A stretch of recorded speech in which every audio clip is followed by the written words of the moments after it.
ഇപ്പോൾ നമുക്ക് സൗദിയിൽ നിന്ന് സുബൈദ് ഉദിനൂർ ചേരുന്നു. സുബൈർ, തുടരാം. തീർച്ചയായിട്ടും ഇന്നത്തെ വൈകുന്നേരം, ഇന്നത്തെ രാത്രി കേരളം കേട്ടത് ഏറെ സങ്കടപ്പെടുത്തുന്ന വാർത്തയാണ്. തീർച്ചയായിട്ടും അതിലെ പ്രതിയായിട്ടുള്ള അഫാന്റെ പിതാവ് ഇവിടെ ദമാമിൽ ജോലി ചെയ്യാണ്. കഴിഞ്ഞ 25 വർഷമായിട്ട് ഇവിടെയുണ്ട്. അദ്ദേഹം നമ്മോടൊപ്പം ചേരുകയാണ്. എന്താണ് നമുക്ക് പറയാനുള്ളത്? എപ്പോഴാണ് ഈ വിവരം നിങ്ങൾ അറിഞ്ഞത്? 4 മണിക്ക് 3:30-4 മണിയാകുമ്പോഴാണ് അറിയുന്നത്. ജോലി ചെയ്തുകൊണ്ടിരിക്കുമ്പോഴാണ്? ഇല്ല, ജോലിയിൽ ഞാൻ വെറുതെ നിൽക്കുമ്പോ എന്റെ പെങ്ങളമ്മ വിളിച്ചു പോകാൻ പറഞ്ഞു. വിളിച്ചെന്റെ ഉമ്മയുടെ മരണം പറഞ്ഞ ആദ്യം. ഓക്കെ. അതിനുശേഷം പിന്നെ എന്റെ സുഹൃത്തോട് റിയാദിൽ നിന്ന് വിളിച്ച് പറഞ്ഞു എന്റെ വീടിന്റെ അടുത്തുള്ളതാണ്.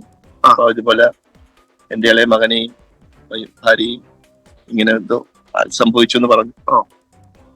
അപ്പൊ ഞാൻ നാട്ടിൽ വേറെ പോലീസുകാരുണ്ട്, അദ്ദേഹത്തെ വിളിച്ചപ്പോ അദ്ദേഹം പറഞ്ഞു പോലീസുകാർ കിടക്കുന്ന ഭാര്യയ്ക്കും ഇളയ മോനും എന്തൊക്കെ സംഭവിച്ചിട്ടുണ്ട്.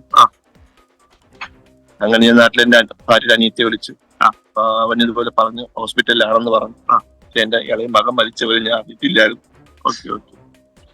വൈഫ് സീരിയസ് ആയിട്ട് കിടക്കണമെന്ന് പറഞ്ഞു. എന്താണ് ഇതിലേക്ക് എത്തിച്ചതിൽ നിങ്ങൾക്ക് എന്തെങ്കിലും വിവരങ്ങളും എനിക്കറിയത്തില്ല.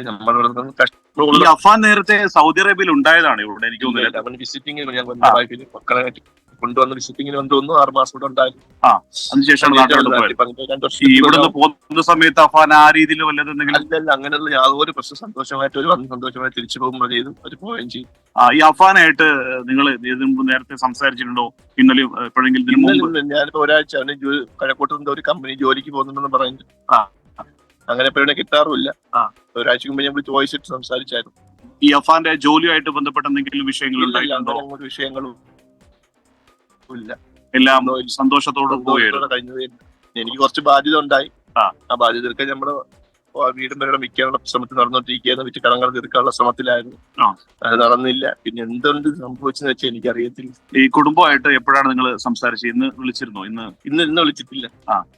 ഇന്നലെ 2-3 ദിവസമായി വിളിച്ചിട്ട്. അപ്പോഴൊന്നും നേരത്തെ ഒന്നും ഇതുമായിട്ട് അങ്ങനെ എന്തെങ്കിലും വിഷയങ്ങളൊന്നും പറഞ്ഞിട്ടില്ല? അങ്ങനെ അവനെ കുറിച്ചുള്ള കാര്യങ്ങളൊന്നും പറഞ്ഞു. അവന് വൈഫിനോട് ചോദിച്ചു പറഞ്ഞു തലയ്ക്ക് ഭ്രാന്താണെന്ന് ഇങ്ങനെ പറഞ്ഞു. വൈഫ് എന്റെ തലയ്ക്ക് ഭ്രാന്താണ്, ഭ്രാന്തത്തെ ആവശ്യമില്ലാത്ത കുറച്ച് കാര്യങ്ങൾ എന്നെ കുറിച്ച് ചീത്ത പോലെയൊക്കെ പറഞ്ഞു. ഒരു വക്കാലേക്ക് ഞാൻ അവന് കുറച്ച് പൈസ കൊടുക്കണ്ട, അവനുമായിട്ട് സ്റ്റാറ്റിങ് അനിയനായിട്ടൊക്കെ സംസാരിച്ചപ്പോ അതുപോലെ പറഞ്ഞു. അപ്പൊ അവര് ഞാൻ ചോദിച്ചു എന്താണ് ഇങ്ങനെ പറയാൻ കാര്യം വെച്ചു. അവന് തലയ്ക്ക് കാര്യം തലയ്ക്ക് ഭ്രാന്താണ് ഇങ്ങനെ പറഞ്ഞു. ഇങ്ങനെ പറഞ്ഞു. എത്രേ പറഞ്ഞിട്ടുള്ളൂ. അപ്പൊ ഇന്ന് വൈകുന്നേരത്തോടെയാണ് ഈ ഒരു വാർത്ത അവര് വെളിനാട്ടിൽ അറിയുന്നത്. നാട്ടിലേക്ക് പോകാനുള്ള എന്തെങ്കിലും സംവിധാനമുണ്ടോ? എനിക്ക് ഈ ഒരു സാഹചര്യത്തിൽ പെട്ടെന്ന് എനിക്ക് കാമില്ലാതെ നിൽക്കുന്ന ഒരാളാണ്. പിന്നെ അത് മാത്രമല്ല ചെറിയ ബാധ്യത ഇവിടെ ഉണ്ട്, ബാധ്യത തീർക്കണം. അതെ, എനിക്ക് പോകാൻ പറ്റത്തില്ല. അറിയാം, നിങ്ങളുടെ മാനസികാവസ്ഥ ഞങ്ങൾ മനസ്സിലാക്കുന്നു. അപ്പോ നാട്ടിൽ വന്നിട്ട് 7 വർഷം കഴിഞ്ഞ് 7 വർഷമായിട്ട് ഇവിടെ ഉണ്ട്. 7 വർഷമായിട്ട് ഇവിടെ നിൽക്കും.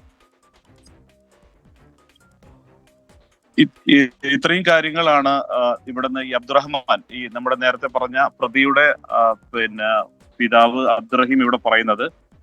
നേരത്തെ ഹഫീസ് അല്ലേ ഇവിടെ ഉണ്ടായതാണ്. നേരത്തെ സൗദിയിൽ ഇവിടെ വിസിറ്റിംഗ് വിസയിൽ വന്നിട്ടുണ്ടായിരുന്നു അല്ലെ? അതിനുശേഷമാണ് നാട്ടിൽ പോയത്.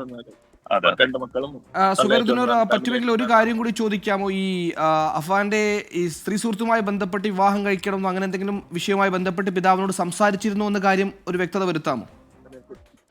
ഫർസാനിയുമായി ബന്ധപ്പെട്ട് നാട്ടിൽ തീർച്ചയായിട്ടും അങ്ങനെ ഒരു വിഷയം വല്ലാണ്ട് ചർച്ചയൊക്കെ വരുന്നുണ്ട്. എന്റെ ബന്ധുക്കൾ ഇങ്ങനെ എന്നെ പറഞ്ഞു ഇതുപോലെ എന്റെ സുഹൃത്തുണ്ട്, ഇങ്ങനെ ഒരു സ്കൂട്ടറിൽ ബൈക്കിൽ കറങ്ങുന്നുണ്ടെന്ന് പറഞ്ഞു. ഞാൻ പറഞ്ഞു ഇപ്പൊ ലോകം എങ്ങനെയല്ലേ, ആണും പെണ്ണിട്ട് ഇങ്ങനെ ജീവിക്കുന്ന നാടല്ലേ, അതൊരു വിഷയമാക്കേണ്ട കാര്യമില്ല എന്ന് പറഞ്ഞു. നിങ്ങളൊരു പോസിറ്റീവ് ആയിട്ടാണ് അങ്ങനെ പറഞ്ഞോളൂ. ഞാനത് വിഷയമാക്കേണ്ട കാര്യമില്ല, അവര് ചിലപ്പോ സ്കൂളിൽ പഠിക്കുന്ന കുട്ടിയാവാം, അല്ലെങ്കിൽ എന്താണെന്ന് എനിക്ക് അറിയത്തില്ല. ഇങ്ങനെ ഞാൻ പറഞ്ഞോളൂ. ഇതിനെ കുറിച്ചുള്ള സംസാരങ്ങളൊന്നും പിന്നെ വന്നിട്ടില്ല, പറഞ്ഞിട്ടുമില്ല. പിന്നെ ആ കുട്ടി അങ്ങോട്ട് കുറച്ച് സാമ്പത്തികം വാങ്ങിച്ചിട്ടുണ്ടായിരുന്നു. ആ പൈസയൊക്കെ ഞാൻ അയച്ചു കൊടുത്ത് കുറച്ച് ആ പൈസയൊക്കെ ഞാൻ ഇവിടെ നിന്ന് അയച്ചു കൊടുത്തു. പകുതി പൈസ കൊടുത്ത് പകുതി അവന് ഏതാണെന്ന് വെച്ചാൽ പൈസ കൊടുത്തായിരുന്നു. ഓക്കെ. എന്തെങ്കിലും ഒരു സാമ്പത്തിക ഒരു പ്രയാസം ബുദ്ധിമുട്ട് അവനിൽ ഉണ്ടായിട്ടുണ്ടല്ലേ? സാമ്പത്തിക ബുദ്ധിമുട്ട് അവനുണ്ടോ ഇല്ലെന്ന് അറിയത്തില്ല. കാര്യം എന്റെ സാമ്പത്തിക ബുദ്ധിമുട്ടേ ഉള്ളൂ, അവനങ്ങനെ സാമ്പത്തിക ബുദ്ധിമുട്ട് വരേണ്ട കാര്യമൊന്നുമില്ല. അല്ല, നിങ്ങൾ പറഞ്ഞു അവരുടെ ആ പെൺകുട്ടിയുമായിട്ട് ബന്ധപ്പെട്ടുകൊണ്ടുള്ള കുറച്ച് പൈസ വാങ്ങിച്ചാൽ പകുതി പൈസ ഞാൻ കൊടുത്ത് അയച്ചു കൊടുത്താലും പിന്നെ പകുതി പൈസ എങ്ങനെയോ അഡ്ജസ്റ്റ് കൊടുത്തു. ജോലിയൊക്കെ ഉണ്ടായിരുന്നല്ലോ, അങ്ങനെ എന്തെങ്കിലും ചെയ്ത് കൊടുത്ത് കാണുമായിരിക്കും. അല്ല, നിങ്ങൾ പറയേണ്ട ഇപ്പൊ വിരിഞ്ഞാന്ന് 2 ദിവസം മുമ്പാണ് അല്ല മോഹനായിട്ട് സംസാരിച്ചത്. മാനസിക അങ്ങനെയുള്ള ഒരു പ്രശ്നങ്ങളും അവനില്ല. ഒന്നും അറിയാം, അങ്ങനെയൊന്നും പറഞ്ഞിട്ടില്ല. പിന്നെ ഇങ്ങനെ പറഞ്ഞപ്പോ എന്റെ വൈഫ് പറഞ്ഞു അവന് ഭ്രാന്താണ് ഇങ്ങനെ പറഞ്ഞു, അത്രേ ഉള്ളൂ. ബാപ്പയെ കുറിച്ച് അവിടെ നിന്ന് നാട്ടിലല്ല, ഇവിടെ വോയിസ് ഒരു ഇട്ട് കൊടുത്തപ്പോ അങ്ങനെ ഇങ്ങനെ പറഞ്ഞിട്ടുണ്ടായിരുന്നു. ഞാൻ മാനസികമായിട്ട് എന്തെങ്കിലും പ്രശ്നമുണ്ടോ പിന്നെ അറിയത്തില്ല, എന്താണെന്ന് എനിക്ക് അറിയത്തില്ല. എനിക്ക് മക്കളായിട്ട് സംസാരിച്ച 2 ദിവസം മുമ്പാണ് സംസാരിച്ച വോയിസ് ഇട്ട് സംസാരിച്ചു. അമ്മ മൂത്തവനായിട്ട് ഒരാഴ്ചയാവും. വല്ലാത്തൊരു മാനസിക അവസ്ഥയിലാണ് ഈ പിതാവ് ഇവിടെ നിൽക്കുന്നത്. ഇവിടെ പെട്ടെന്ന് നാട്ടിലേക്ക് പോകണം, അവരെയൊക്കെ ഒന്ന് അവസാനമായി കാണണമെന്നൊക്കെ ആഗ്രഹമുണ്ട്. പക്ഷെ എത്രത്തോളം അത് ഇവിടുന്ന് അല്ലെ ഇവിടുത്തെ ഒരു നേരത്തെ ഈ പിതാവിന്റെ മാനസികത നമ്മൾ മനസ്സിലാക്കുന്നു. പിതാവ് പറഞ്ഞു ഈ സാമ്പത്തിക ബാധ്യത മൂലം വീടൊക്കെ വിൽക്കാനുള്ള ശ്രമം നടത്തിയിരുന്നു. ഇതിന് അനുകൂലമായി ഈ അഫാൻ പ്രതികരിച്ചിരുന്നോ? ഒരു വലിയ എതിർപ്പ് ഇതുമായി ബന്ധപ്പെട്ട് പിതാവിന്റെ ബാധ്യത തീർക്കുന്നതുമായി ബന്ധപ്പെട്ട് അഫാൻ ഉണ്ടായിരുന്നു? അങ്ങനെ എന്തെങ്കിലും ഒരു പ്രശ്നം തമ്മിൽ ഉണ്ടായിരുന്നു? ഒരു എതിർപ്പില്ല.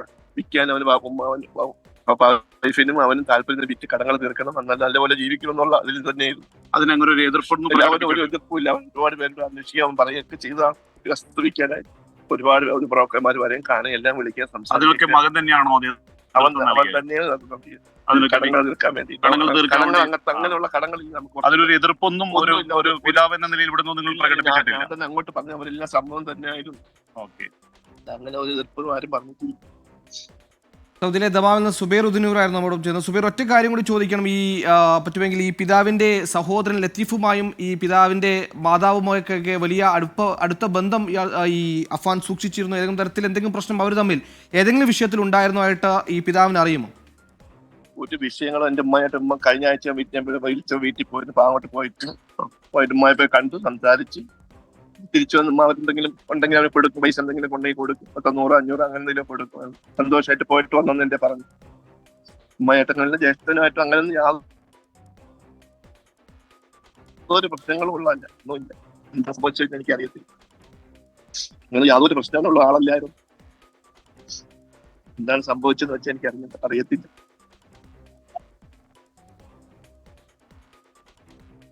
എല്ലാവരുമായിട്ട് നല്ല ഇതിൽ തന്നെ സഹോദരന്മാരായിട്ട് ഈ സഹോദരിമാരായിട്ട് നേരത്തെ എങ്ങനെ വല്ല പടക്കോ അല്ലെങ്കിൽ ഈ പറഞ്ഞ പോലെ വീട് വിൽപ്പനായിട്ട് അങ്ങനെ കേട്ട് എന്തെങ്കിലും അങ്ങനെ തർക്കങ്ങളോ ഒരു തർക്കങ്ങളോ അങ്ങനെ ഒന്നും ഒരു തർക്കങ്ങളും ഇല്ല.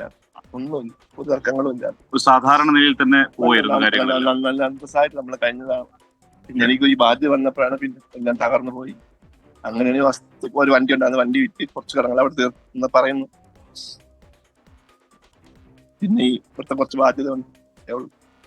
ബാധ്യത നിങ്ങൾക്ക് ഇവിടെ ഉണ്ടായ ബാധ്യത ഈ നേരത്തെ ആരൊക്കെ പറയണ്ടേ അവന്റെ ഇവിടെ ഗൾഫിൽ ഉണ്ടായ സമയത്ത് ബിസിനസ് ഉണ്ടായി, അതൊക്കെ തകർന്നതാണ്. അങ്ങനെയൊന്നും ഞാനാണ് ബിസിനസ് ചെയ്ത് അവരെ വിസിറ്റിംഗിൽ ഞാൻ കൊണ്ടുവന്ന് 6 മാസം ഒരു വർഷം വിസിറ്റിംഗ് കൊണ്ടുവന്ന് 6 മാസം നടത്തി അന്തസ്സായിട്ട് പോവുകയും ചെയ്തു. ഇവിടെ അങ്ങനെ ബിസിനസ് കാര്യങ്ങളൊന്നും ചെയ്തിട്ടൊന്നുമില്ല. ഒന്നും ചെയ്തിട്ടില്ല. ഓക്കെ. സുബൈർ, ഈ പറഞ്ഞ് മനസ്സിലാക്കുന്ന അനുസരിച്ചാണ് അഫാൻ ഒരു വലിയ ബാധ്യത, അഫാനായി വരുത്തിവെച്ച ബാധ്യതകളില്ല. വിസിറ്റിന് വന്നപ്പോൾ കച്ചവടം ചെയ്തുള്ള പ്രശ്നങ്ങളൊന്നും അഫാന്റെ പേരിൽ ഉണ്ടായിരുന്നില്ല എന്നാണ് മനസ്സിലാക്കുന്നത്. ഒപ്പം ഈ കടബാധ്യതയെക്കുറിച്ച് ഈ പിതാവിന്റെ മാതാവിനും സഹോദരൻ ലത്തീഫിനും ഒക്കെ അറിയാമായിരുന്നു ഈ കുടുംബത്തിന്റെ കടബാധ്യതയെക്കുറിച്ച്? എല്ലാവർക്കും അറിയാം. എന്റെ കുടുംബത്തിൽ എല്ലാവർക്കും അറിയാം കടബാധ്യത്തിലാണെന്ന് അറിയാം. എല്ലാവർക്കും അറിയാമായിരുന്നു. എന്റെ കുടുംബത്തിൽ എല്ലാവർക്കും അറിയാം ബാധ്യതയുണ്ട്. ഇപ്പൊ കഴിഞ്ഞ എത്ര വർഷമായി നിങ്ങളിപ്പോ ഇവിടെ നാട്ടിൽ പോയിട്ട്? എത്ര വർഷമായി? 7 വർഷം. 7 വർഷമായി അബ്ദുറഹീം നാട്ടിലോട്ട് പോയിട്ട്. കഴിഞ്ഞ 7 വർഷമായിട്ട് ഇവിടെ. അതിനിടയിലാണ് മകനെ ഇങ്ങോട്ട് വിസിറ്റിംഗ് വിസയിൽ കൊണ്ടുവന്ന് 6 മാസം ഇവിടെ നിർത്തി. എല്ലാവരും കുടുംബമൊക്കെ വന്നിട്ടുണ്ടായിരുന്നു, എല്ലാ മക്കളൊക്കെ വന്നിട്ടുണ്ടായിരുന്നു. 5 പേര് കൂടെ വന്നിട്ടുണ്ടായിരുന്നു. 2 മക്കളും വൈഫും. 2 മക്കളാണുള്ളത്. അവരൊക്കെ ഇവിടെ 6 മാസം മുമ്പ് ഇവിടെ വന്നിട്ടുണ്ടായിരുന്നു അല്ലേ? അങ്ങനെ 6 മാസം വന്ന് ഇവിടെ 2 വർഷം. ഓക്കെ. ഇവിടെ വന്ന് 6 മാസം വിസയിൽ ഇവിടെ വിസിറ്റിംഗ് ചെയ്യുന്നതിന് ശേഷമാണ് അവരൊക്കെ പോയത് അല്ലേ? ഓക്കെ. ഇത്രയും വിവരങ്ങളാണ് നമുക്ക് അദ്ദേഹത്തിന് നമുക്ക് അറിയാൻ പറ്റുന്നത്. നമുക്കറിയാം അദ്ദേഹത്തിന്റെ ഒരു മാനസികാവസ്ഥ വല്ലാത്തൊരു അവസ്ഥയിലാണ്. കാരണം പെട്ടെന്ന് നാട്ടിലേക്ക് പോകാൻ പറ്റാത്തൊരവസ്ഥ ഉണ്ട് നിലവിൽ. അദ്ദേഹത്തിന്റെ ഇവിടുത്തെ ഇക്കാമൊക്കെ അല്ലെ എക്സ്പയർ ആയിട്ടാണ് ഉള്ളത്. അതുകൊണ്ട് തന്നെ പെട്ടെന്ന് നാട്ടിലേക്ക് പോവുക എന്നുള്ളത് ഒരു എളുപ്പമല്ലാത്ത ഒരു കാര്യം കൂടിയാണ്. അപ്പം അദ്ദേഹത്തിന്റെ നമ്മുടെ നേരത്തെ പറഞ്ഞതുപോലെ തന്നെ എല്ലാ വിഷമങ്ങളും അല്ലെ വല്ലാത്തൊരു മാനസികാവസ്ഥയിലാണ് ഇവിടെ ഇദ്ദേഹം ഉള്ളത്. ഇത്രയും വിവരങ്ങളാണ് നമുക്ക് ഇവിടെ നിന്ന് ദമാമിൽ നിന്നും ഇപ്പോൾ നമ്മൾക്ക് നൽകാൻ കഴിയുന്നത്.